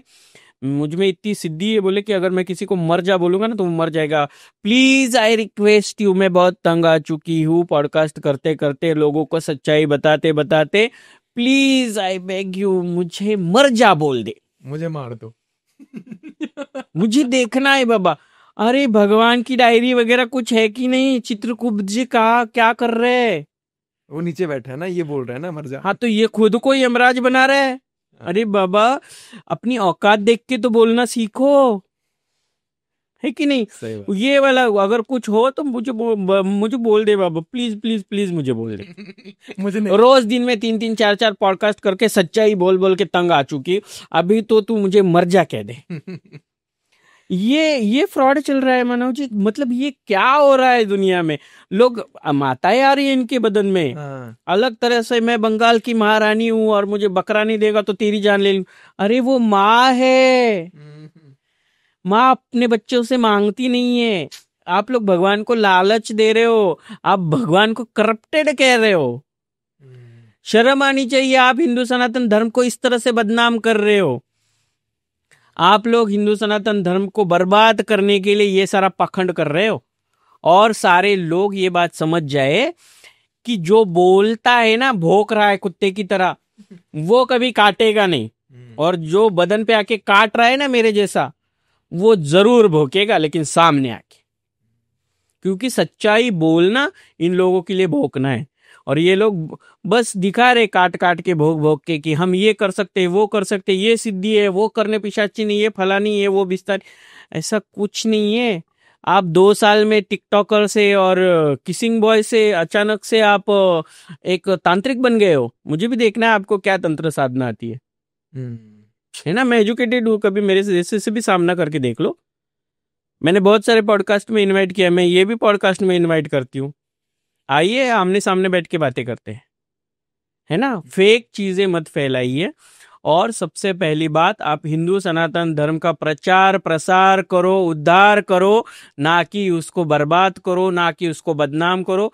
इसीलिए मैंने सबसे पहले कहा कि मैं जिस पद पे विराजित हूँ, इस पद की मर्यादा और गरिमा का ध्यान रखते हुए मैं ये बोल रही हूँ कि मेरा अधिकार है, अगर तुम जैसे लोग हिंदू सनातन धर्म को बर्बाद करेंगे तो मैं उनको नहीं छोड़ूंगी। ये फ्रॉड लोग अंधविश्वास और आस्था का खेल बना रहे, दरबार लगा रहे, दरबारों में खप्पर और खड़ग हाथ में लेके साधनाएं करा रहे, सिद्धियां दे रहे। ये कोई खेल है? क्यों फिर 12-12 साल, 40-40 साल, 50-50 साल तप करते थे ऋषि? ऐसे चुटकी में क्यों नहीं फिर वो लोग बन जाते थे ना तांत्रिक? नहीं, ऐसे चुटकी में टिकटॉक बना के क्यों नहीं बन गए? वही तो ना। और फिर अगर आप करते हो, ठीक है मैं मानती हूँ, चलो आप करते हो थोड़ी देर के लिए, हम लोग एक फुट बैकआउट। ये बैकआउट क्या है? शेर छलांग लगाने से पहले एक स्टेप पीछे आता है ना, तो मैं एक स्टेप पीछे आके फिर बोलूंगी। अगर आप वैसे हो ना, तो आपका ऑरा या आपकी एनर्जी लोगों को अपने आप आपके पास खींच के लाएगा। आपको दरबार बना के उसमें सोशली क्यों दिखाना है कि इसका ये प्रॉब्लम है, फिर आपको कढ़ाइयाँ चढ़ानी क्यों है? क्यों दिखाना? बेटा तेरा क्या प्रॉब्लम था? अच्छा तेरा काम बन गया इसलिए तू कढ़ाई लाई। ये सोशली क्यों दिखा रहे हो आप? मेरे पास हजारों लोग आते हैं। पिछले 6 दिनों से दिल्ली में हूँ, मथुरा से दिल्ली, इंदौर, जयपुर, सबसे करते करते यहाँ आई हूँ। मैं 200-300 लोगों से मिल चुकी हूँ। एक एक घर में 50-50 लोग मेरे लिए वेट कर रहे थे। मैंने तो सोशली नहीं दिखाया किसी को। हाँ, मैं किसी के घर पे माँ बन के जाती हूँ तो घर में एंट्री करती हूँ, उनके यहाँ से सम्मान लेती हूँ, तो वो जरूर वीडियो में दिखाती हूँ, बिकॉज किन्नरों का सम्मान होना चाहिए, इसलिए वो वीडियो होता है। लेकिन मैं किसी वीडियो में मैं बैठी हूँ, स्मशान में बैठी हूँ, ये साधना कर रही, वो साधना कर रही, ये कभी नहीं दिखाया। साधक को जरूरत नहीं होती है, फ्रॉड लोगों को जरूरत होती है सोशली प्रमोट करने की। बहुत, मैं कितने बड़े बड़े चैनल्स पे जाके बैठ के आए, उन्होंने कहा आपको प्रमोशन करें। मुझे प्रमोशन की जरूरत नहीं है। मैं जो बोलती हूँ ना उसमें से समझने वाले समझ जाते हैं, क्योंकि समझने वालों को इशारा काफी है, उनको समझ में आता है। इसको क्या आता है? वो जो बड़ी बड़ी बातें करके और एक अलग आदमी औरत का, ठीक है क्रॉस ड्रेसर है तू, वैसा वाला वो कर रहा है आडंबर, और उससे तू लोगों को रिझा रहा है, तो यस कि तुझे करना है तू करता रहे बेटा, लेकिन एक दिन याद रखना, जिस दिन तुझे तेरा शिवलक्ष्मी से पाला पड़ जाएगा ना, वो तेरी इस आडंबर का आखिरी दिन होगा। उस दिन बेटा मैं ना भौंकूंगी ना काटूंगी। उस दिन जैसे दिल्ली में चल रहा है ना, तेरे को पिंजरे में डालूंगी और जमा कर दूंगी। ये वाली चीज है, समझो। हाथ जोड़ के विनती है लोगों से कि मैं आप लोगों को एज ए महामंडलेश्वर आपको रिक्वेस्ट करती हूँ, अंधविश्वास और आस्था का फर्क समझिए, किन्नर और उनकी महत्वता का फर्क समझिए। किन्नर उपदेवताओं की श्रेणी में थे, आप लोगों ने भिखारी बनाया, इसका फर्क समझिए। आप लोग पहले समझिए तंत्र क्या है, मंत्र क्या है, यंत्र क्या है। ये जिसको पता है उसके थ्रू आप लोग समझने की कोशिश करिए, ना कि बड़ी बड़ी बातें और बड़े बड़े दरबारों में जाके खुद को लुटवाइए। ये जरूरी है आप लोगों को समझना। और हिंदू सनातन धर्म के इस पद पे बैठ के मैं आप सभी लोगों को ये निवेदन करूंगी कि आप सभी लोग आस्था का मजाक ना बनाएं और अंधविश्वास की तरफ ना बढ़े। आप जो लिखित स्वरूप में तंत्र मंत्र साधनाएं हैं, तांत्रिक है, उन तांत्रिकों की वजह से जो चीजें अच्छाई के लिए होती है ना, उसी चीजों के लिए तांत्रिक आगे आते हैं। एक ऑरा, एक आंखों की चमक होती है ना, वो आपको बताती कि हाँ ये असली वाला है। मतलब आंखों में टाइगर आईज लगा के, बाल खुड़े छोड़ के, स्ट्रेटनिंग करके और अलग ड्रेसिंग करके और हूँ हाँ करके और गले में इतनी बड़ी महाकाली पहन के नहीं कोई तांत्रिक बनता है। गले में मुंडा मालाएं पहन के स्मशान में बैठ के कोई तांत्रिक नहीं बनता है। उसके लिए बहुत बड़ी साधना होती है। जब साधना क्या है सीखता है ना, तब साधक बनता है। मैं तो छोटा सा तिनका हूँ इस चीज का। 12-12, 15-15 साल से इस फील्ड में हम लोग रगड़ रहे हैं, हमारी एडिया घिस गई है, फिर भी हम लोग खुद को साधक ही कहते हैं। लोग हमें तांत्रिक कहते होंगे, लेकिन मैं तो एक छोटी सी साधक हूँ, और ये अपने आप को कॉल बन गया है, कॉल। मेरा तो ये मानना है, जितना बहुत भी थोड़ा बहुत मुझे ज्ञान है, कि भगवान का छोटा सा अंश भी आप झेल नहीं पाएंगे अपनी बॉडी के अंदर, और आप कहते हैं इम्पॉसिबल, भगवान आ गए मेरी बॉडी में। इम्पॉसिबल। ये चीजें जो है ना, ये अंधविश्वास को प्रेजेंट कर रही है, रिप्रेजेंट कर रही है। आस्था और अंधविश्वास अलग चीजें। देखिए, आप भक्ति कीजिए ना, शास्त्रार्थ में बहुत सारी चीजें ऐसी है जो भक्ति के लिए बताई गई है, उस तरह से भक्ति करना अलग चीज है। और कुछ ऐसी चीजें हैं जो नर बलि से लेके या बलि प्रथाओं से लेके रिलेट करती है, तो वो अलग चीज है ना। इन चीजों का फर्क समझिए। अरे इतने पढ़े लिखे लोग हैं, ये जेनजी का जमाना है, हम 2025 में आ चुके हैं, मतलब हम 20वीं सदी को अभी हाँ छोटा सा अभी क्रॉस भी कर लिया हम लोगों ने, 2-4 महीनों में तो और आगे चले जाएंगे हम लोग। ये समझिए, रोज दुनिया बदल रही है, आपकी सोच भी बदली है, ये पाखंडियों को बदलिए, इन पाखंडियों को, समाज को दूषित करने की धारा को बदलिए। पहले आप देखिए ना, टीचर कैसा होता है, हमारा एक फेवरेट टीचर होता है, एक हमारा ये वाला टीचर होता है। जैसे स्कूल में कोई लेडी टीचर है जो हिंदी पढ़ाती है और वो बहुत प्यार से पढ़ाती है, तो उसको ऐसे बैठ के सब लोग सुनेंगे, हाँ जी, है ना। लेकिन मुझे अगर मैथ्स पसंद है और हिंदी की टीचर आएगी तो मैं उसको भी ऐसे ही पढ़ूंगा। वही चीज है, अगर मैथ्स का टीचर आता है तो बाकी सब हिंदी वाले कहेंगे कि अरे यार, वही जिसको हिंदी मैथ्स पसंद है वो कहेंगे यस माय फेवरेट। ये वाला करके सुनिए ना, वो जो लोग बता रहे हो, वो दिखा रहे हो, वो लोगों को सुनने में इंटरेस्ट है। और जो सच्चाई जो किताबों में लिखा हुआ है, सारी संहिताओं में बताया गया है, ये सारी चीजों को आपको पढ़ के किसी पद पे बैठ के समझाना अलग चीज है ना। आपको प्रिंसिपल से नहीं सीखना है, आपको वो चौकीदार है ना गेट के बाहर, स्कूल के बाहर खड़ा है, वो उससे सीखना है कि कहाँ पे गाड़ी पार्क करनी है।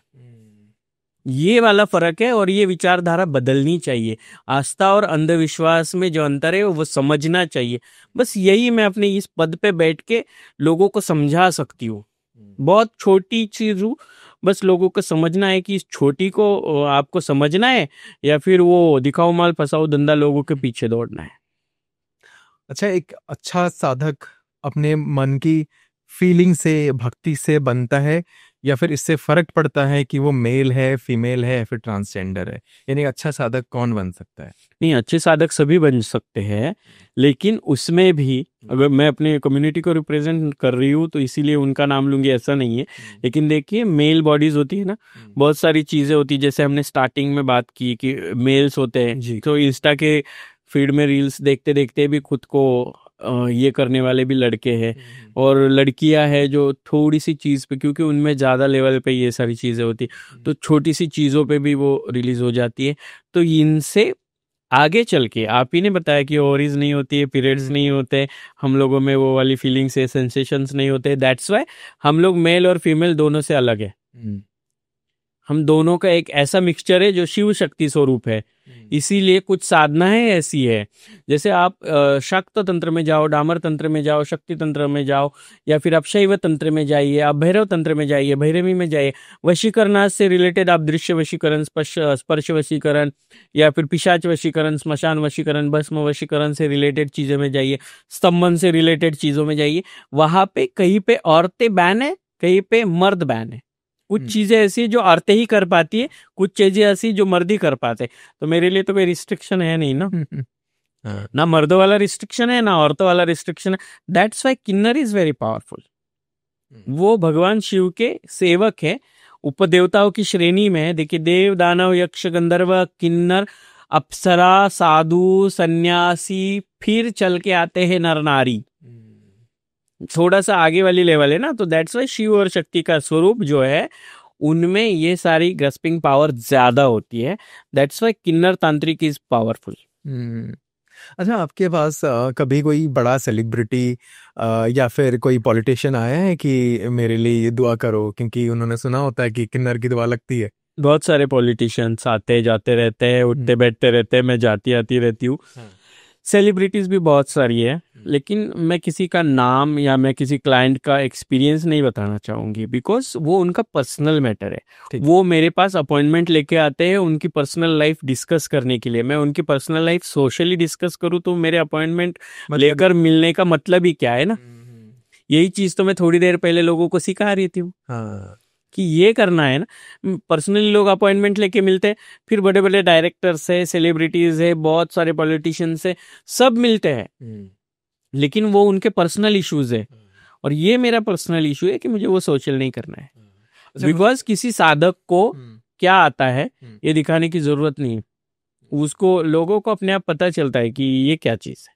अच्छा, मैं थोड़ा सा ना फिर भी थोड़ा सा मैं जिद करूंगा, थोड़ा सा घुमा के मैं इसको पूछना चाहूंगा कि किसी का नाम नहीं लीजिए, किसी का पर्सनल इश्यूज मत बताइए, थोड़ा सा मोटा मोटा टॉपिक कि इस चीज की समस्याएं होती है, लव को लेकर होती है, करियर को लेकर होती है, थोड़ा सा मोटा मोटा। हाँ, एक सेलिब्रिटी थी, हाँ, मैं नाम नहीं लूंगी, लेकिन एक सेलिब्रिटी थी, बहुत सारी मूवीज में या मराठी सीरियल्स में भी आती थी, हिंदी सीरियल्स में भी, बहुत फेमस हिंदी सीरियल में उसने काम किया है, एज ए लीड एक्ट्रेस काम किया है। अचानक से क्या हुआ, उसको काम मिलना बंद हो गया, डायरेक्टर्स ने या प्रोड्यूसर्स ने उसको दूर करना स्टार्ट कर दिया, और अचानक से उसकी तबीयत खराब हो गई, आंखों के नीचे झुर्रियां आना, उसकी तबीयत में अलग तरह से चेंजेस होना।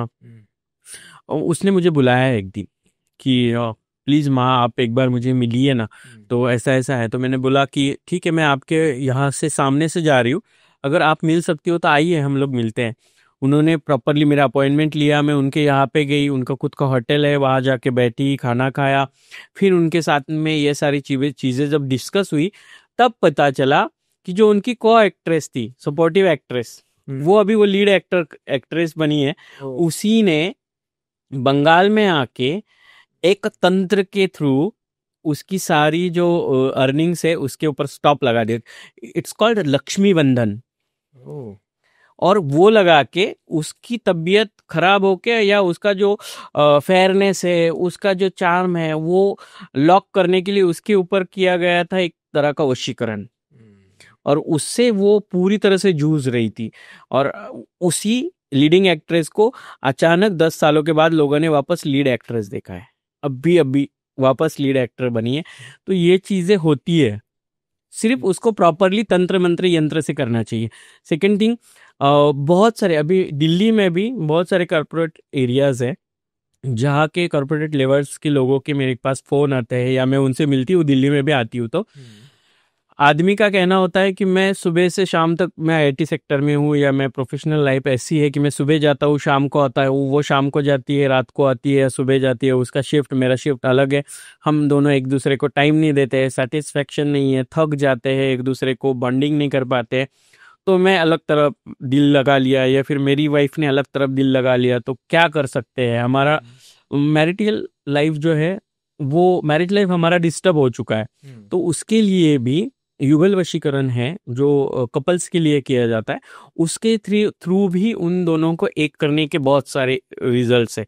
बहुत बार ऐसा होता है कि लव मैटर्स में भी, यही दिल्ली में भी है, हरियाणा में बहुत सारी चीज़ें हुई है, मैं थोड़ी चंडीगढ़ पंजाब इस तरफ भी जाएंगे, और थोड़ा सा आगे चल के मैं उत्तराखंड वगैरह इस सारी चीज़ों के लिए जाती हूँ। तो वहाँ से लोग मेरे पास आते हैं, या फिर मैं अगर उस जगह जाती हूँ तो मुझे पता चलता है कि ऐसा ऐसा हो रहा है।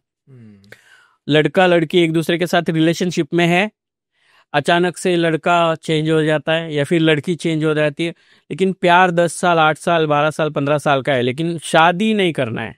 लेकिन लड़का चाहता है कि वही लड़की से शादी करो, या फिर लड़की चाहती है कि उसी लड़के से शादी करो।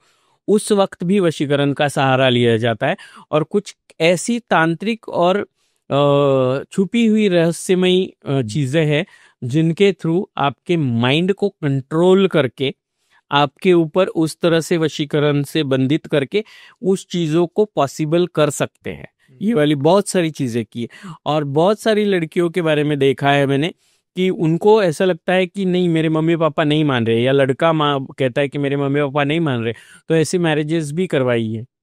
एक एग्जाम्पल साथ में लेके घूमती हूँ मैं कि ना 10-12 साल का प्यार था, लेकिन ना मम्मी मान रही थी ना पापा मान रहे थे। लड़के की तरफ से एक बार एग्री हो गए, लड़की की तरफ से एग्री नहीं हो रहे थे। मतलब एग्जाम्पल सामने बैठा है मेरे कि नहीं ही रेडी हो रहे थे, बिल्कुल भी नहीं।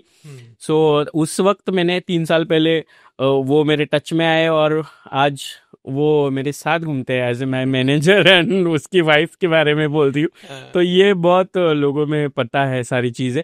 ये भी होता है, बहुत सारे लड़के होते हैं कि जिनके घर में शादी ही नहीं करना है लड़का लड़की को, ये वाली भी चीजें होती है। मानो चीजें बहुत सारी हो रही है, लेकिन सोशली ये सारी चीजें बताना पॉसिबल नहीं है कि ये सब बताना चाहिए। लेकिन हाँ, किसी को इलेक्शन में जीतना है, टिकट मिलवाना है, ये वाली चीजें बहुत अलग लेवल पे जाती है। लेकिन उसके लिए साधना है। जैसे आपने महाराष्ट्र के बारे में सुना होगा कि सारे एक साथ 40 मंत्री असम कामाख्या में गए थे और बहुत सारी चीजें हुई थी, इसके बारे में बोला जाता है। तो ये रियल में होता है, सारी चीजें हो रही है, बस इन सारी चीजों को समझना जरूरी है। मैं कोई भी मुझसे मिलता है तो उनका नाम या कोई भी बात मैं सोशली नहीं बताती हूँ, लेकिन हाँ, मैं इन चीज़ों के लिए उनको सपोर्ट और उसके लिए जो भी मार्ग होता है, जो भी पर्याय होता है, या तंत्र मंत्र यंत्र से रिलेटेड कोई भी चीज़ से मैं उनको अगर इनसे बाहर निकाल पाती हूँ तो यस, मैं उनके लिए काम करती हूँ। It's called social work. हाँ, तो उसमें भी ऐसा है कि कुछ चीज़ें तंत्र मंत्र यंत्र से रिलेटेड चीज़ें करना है तो फिर उसके लिए ये चाहिए, मुझे यही पत्ता चाहिए, या फिर मुझे यही चीज़ चाहिए, मसनिया ऊद चाहिए, नरकिया ऊद चाहिए, मुझे ये वाला चीज़ चाहिए, काला कपड़ा चाहिए।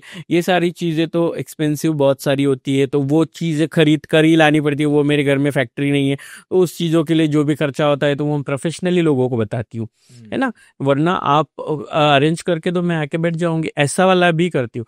प्रोफेशनली आपका एजुकेशन डिपेंड करता है कि आप लोगों को किस तरह हैंडल कर रहे हो, ना कि मैं तो अभी इतने सारे नाम ले सकती हूँ कि वो फेमस सेलिब्रिटीज है, फेमस पॉलिटिशियंस है, या फेमस पर्सनैलिटीज है। दिल्ली की भी बहुत सारी पर्सनैलिटीज है कि जिनके नाम सुनोगे तो आपको ये भी आए थे, वो भी आए थे, बट ये उनका पर्सनल इशू है और ये मेरे इथिक्स में नहीं बैठता है कि मैं उनका नाम लूँ।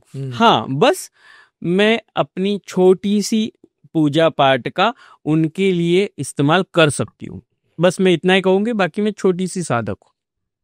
आपसे बात करके इतना मजा आ रहा है ना, मुझे ऐसा लगता है कि हम बात करने बैठेंगे कि खत्म नहीं होने वाला है। हाँ। लेकिन इस पॉडकास्ट को एक अंत पे तो लाना ही पड़ेगा। और अंत होते होते मैं अपने हर गेस्ट से पूछता हूँ ये चीज, और आज मैं ज्यादा एक्साइटेड हूँ आपसे पूछने के लिए कि खत्म करते करते आप क्या एडवाइस देंगे हमारी ऑडियंस को, और स्पेशली मुझे, मैं थोड़ा सेल्फिश होऊंगा, मुझसे शुरू करेंगे फिर ऑडियंस की तरफ जाएंगे। नहीं, मैं आपको कहूँगी जैसे हो वैसे रहो, क्योंकि हमारी सोच और हमारी पर्सनैलिटी हमें बड़ा बनाती है, और आप ऑलरेडी में उस सोच और उस पर्सनैलिटी के साथ जी रहे हो और आपकी आंखों में वो चमक है कुछ कर दिखाने की, तो आप जैसे हो वैसे रहो। Thank you. है ना, क्योंकि कुछ सोच के ही आप इस जगह पे बैठे हो।